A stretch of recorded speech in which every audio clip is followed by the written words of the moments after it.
Itu mobilnya Pak RT 006 RW 02 Kelurahan di sebelah kanan rumah saya. Itu mobil itu ada banyak, semua mobil Cipaganti yang dulu bermasalah itu banyak menerima uang, kemudian dia mengelola dengan awalnya bagus, tapi kemudian artinya pilot lah perusahaan, sehingga mobilnya semua karena sudah tua, paling muda paling 5 tahun dilelang. Nah, yang memenangkan lelang itu Yayasan At-Taqwa, dan Yayasan At-Taqwa direhab sedikit, ada yang jadi. Ya, ini salah satu yang relatif masih muda, baru 5 tahun. Jadi terlihat di dalam mewah, hanya 6 tempat duduk, tapi bagus. 2500 cc, enak. Jadi memang ada banyak peluang dalam kehidupan, ada banyak kemungkinan untuk bisa cepat maju,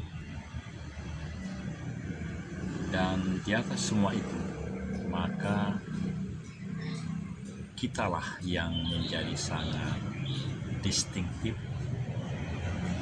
dan fokus serta penuh dengan gairah, penuh dengan antusias. Kalau kita memiliki suatu pekerjaan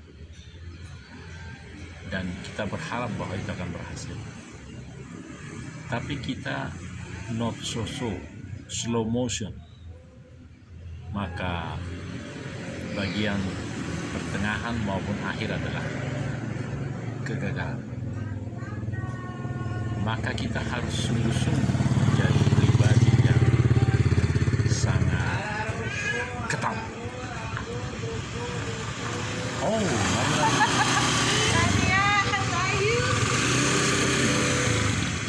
Dia begitu antusias, kokoh,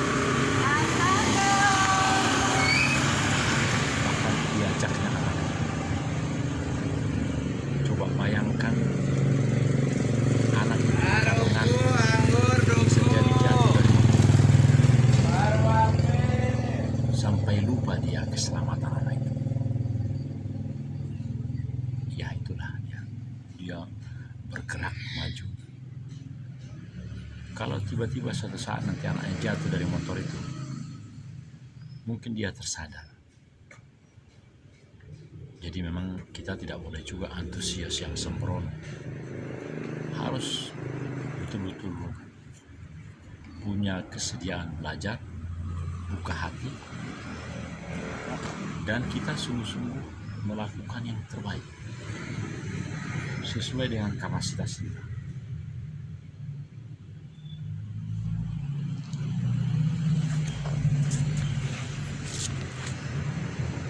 Saya melakukan gaya ini di seberang jalan rumah saya.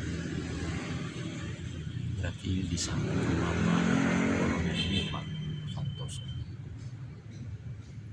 Dan yang ini ayah ibunya sudah meninggal, tinggal anak-anak. Kedua ini berarti. Tapi saya kenal betul orang tua ini, bapak ibunya.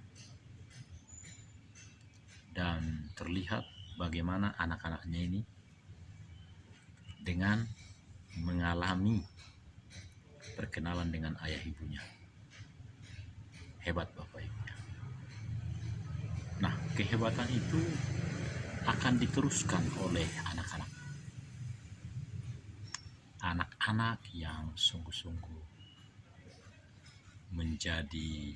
memanuti, menjadikan idola ayah ibunya. Jadi kita sebagai ayah ibu, kalau kita tidak memperlihatkan kesungguhan dalam usaha kita, bahkan kita sendiri pun lekas mati kalau kita tidak sungguh-sungguh dan menjadikan segala permasalahan yang bertubi-tubi itu membuat kita makin kuat mencari satu solusi terhadap masalah itu. Jadi sangat menyenangkan sekali kalau kita bisa menjadi pribadi yang kokoh, yang bisa menunjukkan aktualisasi diri, melakukan tugas itu. Jadi ada semangat dalam diri kita. Semangat itulah yang diperlukan untuk menjadi leader, untuk menjadi suri tauladan. Mari kita melihat apa yang disebut oleh Jokowi. Recover together, recover stronger. Recover together, recover stronger. Mari kita ucapkan sama-sama. Recover together, recover stronger. Ini 4 kata ini luar biasa. Saya bayangkan ada seorang Kasubdit yang mulai menyusun itu apakah di Sekretariat Kepresiden, dan kemudian karena itu suatu pekerjaan lama, di atasnya direktur mungkin koreksi, nanti naik lagi ke atas sampai yang terakhir. Begitu hebatnya Pak Jokowi menjelaskan itu di hadapan pemimpin G20 dan di mana-mana dia selalu menyampaikan. Dan sebenarnya kalau seorang presiden, dia tinggal membacakan, karena kepala staf kepresidenan telah menyiapkan itu sangat baik, Pak Muldoko.